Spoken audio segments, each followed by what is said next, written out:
નમસ્કાર વિદ્યાર્થી મિત્રો, બંસીદેવ વિદ્યાલય અને ચાણક્ય એજ્યુકેશનની યુટ્યુબ ચેનલમાં આપ સૌનું સ્વાગત છે. ધોરણ 9 સામાજિક વિજ્ઞાન, પ્રકરણ 3 નૂતન વિશ્વ તરફ પ્રયાણ. ત્યારબાદ દ્વિતીય વિશ્વયુદ્ધના પરિણામો, તાત્કાલિક પરિણામો. તો તૃતીય વિશ્વયુદ્ધ થયું ત્યારબાદ વિશ્વની કેવી અવદશા થઈ હતી, એના કેવા પરિણામો આવ્યા હતા, દેશોની આર્થિક પરિસ્થિતિ કેવી થઈ હતી તે આપણે જોઈએ. તો પેલું પરિણામ છે આર્થિક પરિણામો. આ મહાયુદ્ધથી વિશ્વમાં ભયંકર વિનાશ સર્જાયો હતો. તૃતીય વિશ્વયુદ્ધમાં ભાગ લેનાર તમામ રાષ્ટ્રોને પુષ્કળ ખર્ચ થયો હતો. અમેરિકાએ $350 અબજ અને બીજા રાષ્ટ્રોએ $1000 કરતાં વધારે ખર્ચ કર્યો. એટલી જ કિંમતની સંપત્તિનો નાશ થયો હતો. ઇંગ્લેન્ડે 2000 કરોડની મિલકત ગુમાવી અને જર્મનીનો તો કલ્પના જ કરવી રહી. દ્વિતીય વિશ્વયુદ્ધ માટે વિશ્વના રાષ્ટ્રોએ યુદ્ધમાં ઉપયોગી શસ્ત્ર સરંજામના ઉત્પાદનને વધારે મહત્ત્વ આપ્યું હતું. તેથી જીવન જરૂરિયાતની ચીજવસ્તુઓની અછત ઊભી થઈ. તો દેશોએ શું કર્યું હતું, તો યુદ્ધ કરવા માટે જે શસ્ત્રો હતા તેનું ઉત્પાદન વધારી નાખ્યું અને એ ઉત્પાદનના વધારાના કારણે જે દેશની મૂડી હોય, જે દેશની સંપત્તિ હોય તે બધી આમાં ખર્ચાઈ અને પરિણામે શું થયું કે જે જીવન જરૂરિયાતની વસ્તુ છે તેની ઘટ થઈ, તેનું ઉત્પાદન ઘટી ગયું અને તેની જરૂરિયાત ઊભી થઈ. ઉત્પાદન ઘટ્યું, ફુગાવો વધ્યો, લોકોને રોજીરોટીની મુશ્કેલી પડવા લાગી. બજારોમાં જરૂરી માલની તંગી પડવા લાગી. લોકોનું આર્થિક જીવન અસ્તવ્યસ્ત થયું હતું. પરિણામે વિશ્વના રાષ્ટ્રો મહામંદીના ધકેલાયા અને વિશ્વના રાજકારણમાં અને અર્થકારણમાં યુગ પ્રવર્તક ફેરફારો થયા હતા. તો આખું વિશ્વમાં મહામંદી ઉદ્ભવી હતી ત્યારે. બીજું, ચીનમાં સામ્યવાદની સ્થાપના. તો સામ્યવાદની સ્થાપના ક્યાં થઈ હતી? ચીનમાં. રશિયામાં થયેલ બોલ્શેવિક ક્રાંતિ 1917. તો બોલ્શેવિક ક્રાંતિ ક્યાં થઈ હતી? તો કે રશિયામાં. કઈ સાલમાં? તો 1917. એ સામ્યવાદી ધોરણે ભાવિ વિકાસ પથ ઝડપથી કંડારી જે પ્રગતિ હાંસલ કરી તેનાથી વિશ્વભરમાં ઘણા રાષ્ટ્ર પ્રભાવિત થયા. ચીન પણ પ્રભાવિત થયેલ. દ્વિતીય વિશ્વયુદ્ધ પછી જાપાનની શક્તિ ક્ષીણ થઈ હતી, એટલે કે એની શક્તિ ઘટી ગઈ હતી. આ સંજોગોમાં ચીન પરનો તેનો પ્રભાવ ઓસરી ગયો. તેનો લાભ લઈ ત્યાં માઓ ત્સે-તુંગના નેતૃત્વ તળે ચીનમાં થયેલ ક્રાંતિને અંતે સામ્યવાદી શાસનની સ્થાપના થઈ. કઈ સાલમાં? તો 1949. ત્યારબાદ ઠંડુ યુદ્ધ એટલે કે કોલ્ડ વોરનો જન્મ, દૂરગામી પરિણામો. તો યુદ્ધને કેવું કહેવામાં આવે છે? ઠંડુ યુદ્ધ. તો ઠંડુ યુદ્ધ કોને કહે તે સમજો. દ્વિતીય વિશ્વયુદ્ધ બાદ વિશ્વ અમેરિકા અને રશિયા એમ બે મહાસત્તાઓમાં વહેંચાઈ ગયું હતું. તો મહાસત્તા કઈ? તો અમેરિકા અને રશિયા. હાલમાં પણ અત્યારે બે મહાસત્તા છે. યુદ્ધ દરમિયાન બંને રાષ્ટ્રો મિત્રો હતા. યુદ્ધ પછી બંને વચ્ચે મતભેદો વધતા ગયા. આમ લોકશાહી દેશ અમેરિકા અને સામ્યવાદી દેશ રશિયા. તો અમેરિકા કેવો દેશ છે? લોકશાહી. અને સામ્યવાદી દેશ કયો છે? તો રશિયા. પરસ્પર વિરોધી જૂથો ઊભા થયા હતા. આ બંને જૂથોમાં વિશ્વના અન્ય નાના રાષ્ટ્રો પોતાની અનુકૂળતા મુજબ જોડાયા. બંને જૂથોએ એકબીજાના મતનું ખંડન અને પોતાના મતના સમર્થન માટે જે વાક યુદ્ધો અને વિચાર યુદ્ધો આદર્યા તેને શસ્ત્ર વગર ઠંડા યુદ્ધની સ્થિતિનું સર્જન કર્યું. તો અંદરોઅંદર એવું યુદ્ધ થયું કે હથિયારની જરૂર ન પડે, પણ એકબીજાના વિચારોનું. તેથી ઘણીવાર ત્રીજું વિશ્વયુદ્ધ થવાની સ્થિતિ સર્જાતા રહી ગઈ હતી. ત્યારબાદ સંયુક્ત રાષ્ટ્રો એટલે કે યુનાઇટેડ નેશન્સ. તો આપણે આ બાજુ છે એ સંયુક્ત રાષ્ટ્રનો પ્રતીક છે, એટલે એનો લોગો છે, અને આ બાજુ છે એનું વડું મથક છે. સંયુક્ત રાષ્ટ્રનું વડું મથક ક્યાં આવેલું છે? ન્યુયોર્કમાં. તો ન્યુયોર્ક ક્યાં આવ્યું છે? અમેરિકામાં. તો આ જે બિલ્ડિંગ છે એ સંયુક્ત રાષ્ટ્રનું વડું મથક એટલે કે એની હેડ ઓફિસ. તો સંયુક્ત રાષ્ટ્રની સ્થાપના શેના માટે થઈ હતી? તો પ્રથમ વિશ્વયુદ્ધને અંતે વિશ્વમાં આંતરરાષ્ટ્રીય શાંતિ સ્થાપવાના હેતુથી રાષ્ટ્રસંઘની સ્થાપના કરવામાં આવી. જ્યારે પ્રથમ વિશ્વયુદ્ધ થયું ત્યારે શેની સ્થાપના થઈ હતી? તો કઈ? રાષ્ટ્રસંઘની સ્થાપના થઈ હતી. પરંતુ દ્વિતીય વિશ્વયુદ્ધ થયું. જો રાષ્ટ્રસંઘની સ્થાપના થઈ પણ એ નિષ્ફળ ગયું અને છતાં દ્વિતીય વિશ્વયુદ્ધ થયું, અર્થાત રાષ્ટ્રસંઘ નિષ્ફળ ગયો. દ્વિતીય વિશ્વયુદ્ધ પૂરું થતાં વિશ્વમાં ફરી એકવાર શાંતિ, સલામતી અને સહ અસ્તિત્વ હેતુથી સંયુક્ત સંઘ એટલે કે સંયુક્ત રાષ્ટ્ર સંઘ એટલે યુનાઇટેડ નેશન એટલે ટૂંકમાં કહેવાય સંયુક્ત રાષ્ટ્રો સ્થાપના કરવામાં આવી. ક્યારે? તો કે 24 ઓક્ટોબર 1945. તેનું કાર્યાલય ન્યૂયોર્કમાં રાખવામાં આવ્યું છે. તો આજે છે આખા વિશ્વની સૌથી મોટો રાષ્ટ્રસંઘ છે કે વિશ્વ કે દેશ જે દેશ વચ્ચે કાંઈ પણ પ્રોબ્લેમ હોય તો આ સોલ્વ કરી શકે છે. બરાબર, બે દેશના ઝઘડા, જેમ કે આપણે ભારત પાકિસ્તાનના કાંઈ પણ પ્રશ્ન હોય તો એનું સોલ્યુશન કરે છે. આપણે કાંઈ પણ પાકિસ્તાન પ્રત્યે હોય કે પાકિસ્તાનને કાંઈ પણ આપણા પ્રત્યે હોય તો સીધું ત્યાં અરજી કરી શકે છે. સંયુક્ત રાષ્ટ્રોનું વડું મથક ન્યૂયોર્કમાં છે. તો ધ્યાન દો, સંયુક્ત રાષ્ટ્રોની સ્થાપના માટે બીજા વિશ્વયુદ્ધમાં અમેરિકા જોડાયું. ત્યારથી જ તેના આ દિશામાં પ્રયત્નો ચાલુ હતા. માનવ સ્વતંત્રતા, શાંતિ અને સલામતી હેતુસર અમેરિકાના પ્રમુખ રૂઝવેલ્ટ, તો યાદ રાખજો અમેરિકાના પ્રમુખ ત્યારે કોણ હતા? તો કે રૂઝવેલ્ટ. અમેરિકન કોંગ્રેસ સાંસદને સંદેશો આપતા મહત્વની 4 સ્વતંત્રતાઓની ઘોષણા કરી. કેટલી સ્વતંત્રતા? 4. કોણે ઘોષણા કરી હતી? તો કે રૂઝવેલ્ટે. રૂઝવેલ્ટ કોણ હતા? તો કે અમેરિકાના રાષ્ટ્રપતિ એટલે કે રાષ્ટ્રપ્રમુખ. પહેલું, વિચાર અને વાણી સ્વાતંત્રતા. બીજું, ધાર્મિક સ્વાતંત્રતા. ત્રીજું, આર્થિક સ્વાતંત્રતા. અને ચોથું છે ભયમાંથી મુક્તિના અધિકારો સમાવેશ કરવામાં આવ્યો. આ પછી પ્રમુખ રૂઝવેલ્ટ અને બ્રિટનના વડાપ્રધાન ચર્ચિલે, ત્યારે બ્રિટનના વડાપ્રધાન કોણ હતા? ચર્ચિલ. એટલાન્ટિક મહાસાગરના એક જહાજ પર 8 મુદ્દાનો ખતપત્ર, કેટલા મુદ્દાનો?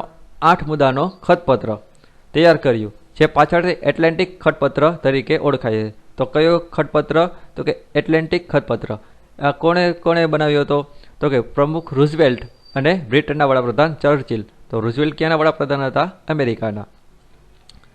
એટલાન્ટિક ખતપત્ર તરીકે ઓળખાયું.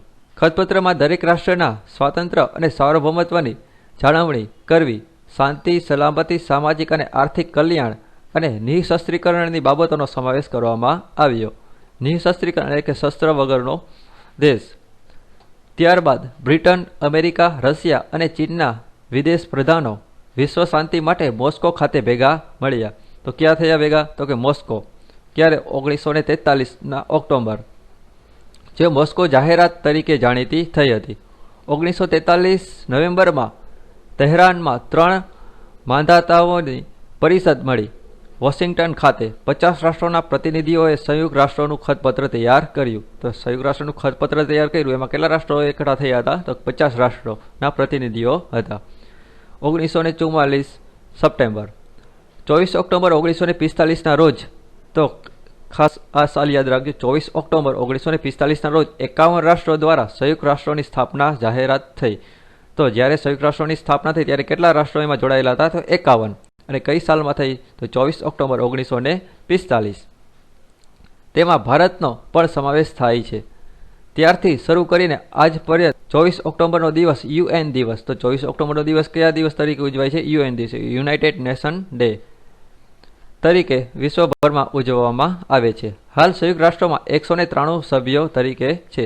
તો હાલ સંયુક્ત રાષ્ટ્રમાં કેટલા સભ્યો છે? 193. જ્યારે એની સ્થાપના થઈ ત્યારે એના કેટલા સભ્યો હતા? 51 સભ્યો હતા. સંયુક્ત રાષ્ટ્રોના અંગો. તો સંયુક્ત રાષ્ટ્ર છે તેના કાર્ય, એનું કામ કેવી રીતે કરે છે? તો એના અલગ અલગ અંગો છે.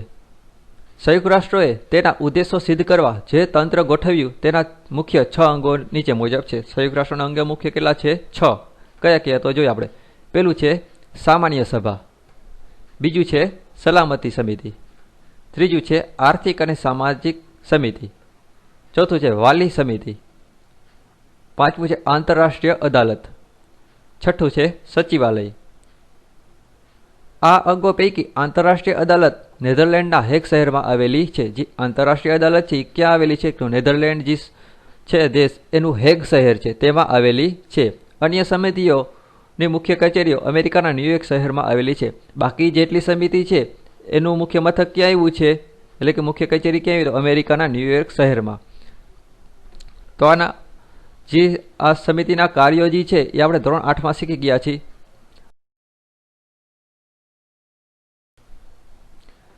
સંયુક્ત રાષ્ટ્રોના અંગોના કાર્યો. તો આ સમિતિ જે છે એના અંગોથી શું કાર્ય કરે છે? તો પેલું છે સામાન્ય સભા. સંયુક્ત રાષ્ટ્રોનું સૌથી મોટું અંગ છે. તો સંયુક્ત રાષ્ટ્રનું સૌથી મોટું અંગ કયું છે? તો કે સામાન્ય સભા. યાદ રાખજો, MCQ ને ખાલી જગ્યામાં આવે છે કે સંયુક્ત રાષ્ટ્રનું સૌથી મોટું અંગ કયું છે? તો કે સામાન્ય સભા. સામાન્ય સભા તે બધા સભ્ય રાષ્ટ્રોના પ્રતિનિધિઓની બનેલી છે. તેમાં દરેક રાષ્ટ્રે વધુમાં વધુ 5 પ્રતિનિધિઓ મોકલી શકે છે. તો આ સામાન્ય સભા એટલે કે એમાં પોતાના કેટલા સભ્યો મોકલી શકે? કોઈ પણ દેશ છે પોતાના દેશના કેટલા સભ્યો મોકલી શકે? વધુમાં વધુ 5 સભ્યો. પરંતુ મતદાન વખતે દરેક રાષ્ટ્રનો એક જ મત ગણવામાં આવે છે. જ્યારે એમાં મતદાન થાય એટલે જ્યારે કોઈ પણ કાંઈ પણ વસ્તુ કે કાયદો પસાર કરવામાં આવે, જેમ કે આપણે સંસદની અંદર કોઈ પણ કાયદો પસાર કરે ત્યારે અલગ અલગ મત આપવાના હોય છે. તો એવી જ રીતે આમાં પણ દરેક દેશને મત આપવાનો હોય છે. તો એક દેશનો એક જ મત હોય છે. ભલે એના 5 વ્યક્તિ મોકલે છે એક દેશ, જેમ કે આપણો દેશ ભારત છે એ આપણા ભારતના 5 વ્યક્તિ મોકલેલ છે સામાન્ય સભામાં, પણ જ્યારે મત આપવાનો હોય ત્યારે આપણો એક જ વ્યક્તિ મત આપી શકે છે, એટલે કે એક દેશનો એક મત. આંતરરાષ્ટ્રીય સંબંધોને લગતી કોઈ પણ બાબત પર ચર્ચા, સલાહ, સૂચનો કે ભલામણો કરી શકે છે. તો એનું મુખ્ય કાર્ય છે કે આંતરરાષ્ટ્રીય સંબંધો હોય, જેમ કે એકબીજા દેશના સંબંધો હોય, એને લગતી કોઈ પણ બાબત પર ચર્ચા કરવી કે સલાહ આપવી કે સૂચના આપવી કે ભલામણો કરે છે. તે તો આપણે જોવા મળે છે પણ સામાન્ય સભાનો છે. જેમ કે આપણું સંસદ છે, સંસદ ભવન છે, એવી રીતે આ એનું પણ ભવન છે, એટલે કે સામાન્ય સભા એનો સભાખંડ છે. બીજું, મહામંત્રી દર વર્ષે જે અંદાજપત્ર રજૂ કરે તે મંજૂર કરવું તથા તેના ખર્ચની રકમની ફાળવણી કરવી. ત્રીજું, રાષ્ટ્રોના આર્થિક વિકાસ, માનવ અધિકાર, નિઃશસ્ત્રીકરણ કે સાંપ્રત આંતરરાષ્ટ્રીય પ્રશ્નોનું નિરાકરણ લાવવાના પ્રયાસ કરે છે.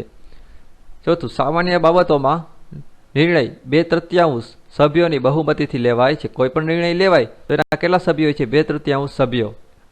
એટલો મત મળે તો એની બહુમતી ગણાય.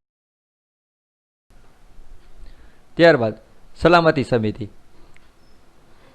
સલામતી સમિતિ સંયુક્ત રાષ્ટ્રોનું સૌથી મહત્વનું અંગ છે. તો સૌથી મોટું અંગ કયું છે? તો કે સામાન્ય સભા. અને સૌથી મહત્વનું અંગ કઈ? તો સલામતી સમિતિ.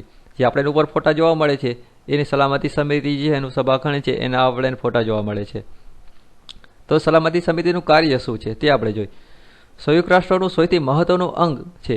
તેમાં અમેરિકા, બ્રિટન, ફ્રાન્સ, રશિયા અને ચીન આ 5 કાયમી સભ્યો છે. તો આ 5 દેશના નામ ખાસ યાદ રાખજો કે સલામતી સમિતિના કાયમી સભ્યો છે. કેટલા? કાયમી, એટલે ક્યારેય એ નિવૃત્ત થાય નહીં, કે એમાંથી ને એટલે બાકાત કરવામાં આવે નહીં. કયું છે? અમેરિકા, બ્રિટન, ફ્રાન્સ, રશિયા અને ચીન આ 5 કાયમી સભ્યો છે. બાકી 10 બિનકાયમી સભ્યો હોય. બિનકાયમી સભ્યો કેટલા હોય? 10. એટલે ટોટલ સભ્ય કેટલા થાય? 15. સલામતી સમિતિના કેટલા સભ્યો દેશ હોય છે? 15 દેશ હોય છે. એમાં 5 કાયમી સભ્ય છે અને 10 કેવા છે? બિનકાયમી, જેને ચૂંટણી દ્વારા ચૂંટવામાં આવે છે. આ સમિતિને આંતરરાષ્ટ્રીય શાંતિ અને સલામતી જાળવવા માટે અત્યંત વિશાળ સત્તાઓ આપવામાં આવી છે. રાષ્ટ્રોના કોઈપણ ઝઘડાના ઉકેલ માટે વાટાઘાટો, તપાસ અને મધ્યસ્થી દ્વારા શાંતિમય રીતે પ્રશ્નો હલ કરે છે. કોઈપણ આંતરરાષ્ટ્રીય અગત્યની બાબતમાં નિર્ણય લેવા માટે 5 કાયમી સભ્યોમાંથી કોઈ પણ એક મત હકારાત્મક ન હોવો હોય તે બાબત પર નિર્ણય લઈ શકાતો નથી. જો કાંઈ પણ નિર્ણય લેવાનો હોય, હવે એમાં 5 જે કાયમી સભ્ય છે એનો મત કેવો હોવો જોઈએ? હકારાત્મક હોવો જોઈએ. જો 5 સભ્ય હા પાડે તો જ કાયદો કે કાંઈ પણ નિર્ણય હોય એ લેવાશે. 5માંથી એક પણ સભ્ય એમાં સહમત નથી તો નિર્ણય લેવાશે નહીં. 5 કાયમી સભ્ય રાષ્ટ્રોની આ સત્તાને વીટો એટલે કે નિષેધાધિકાર શું કહેવાય છે? નિષેધાધિકાર એટલે વીટો પાવર કહેવાય છે. શું કહેવાય? Veto power.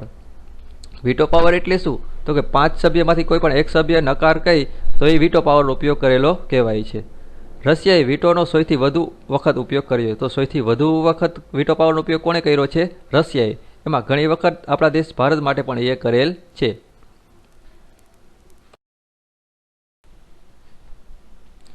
ત્યારબાદ ત્રીજું અંગ છે આર્થિક અને સામાજિક સમિતિ. આ સમિતિને ઇકોસોક શું કહેવાય છે? ઇકોસોક પણ કહે છે. તેમાં 54 સભ્યો છે. તો આ આર્થિક અને સામાજિક સમિતિ જેમાં સભ્યો કેટલા છે? 54 સભ્યો છે. સામાન્ય સભા તેના નેતૃત્વ તથા 2/3 સભ્યોને 3 વર્ષ માટે ચૂંટે છે. કેટલા વર્ષ માટે ચૂંટે છે? 3 વર્ષ માટે. આ સમિતિ ધર્મ, જાતિ, પ્રદેશ કે ભેદભાવ વગર વિશ્વના રાષ્ટ્રની પ્રજાઓનું જીવન ધોરણ ઊંચું લાવવાનો પ્રયત્ન કરે છે. આ સમિતિ અને તેની પેટા સમિતિઓ વિશ્વભરમાં કાર્ય કરે છે. તો આપણે જે આર્થિક અને સામાજિક સમિતિ જોઈ તેની પેટા સમિતિ જોઈએ. તેથી પેટા સમિતિમાં પ્રથમ છે FAO, એટલે કે એનું ગુજરાતીમાં નામ થાય છે આંતરરાષ્ટ્રીય ખાદ્ય અને કૃષિ સંસ્થા. જે આ છે એનો લોગો છે.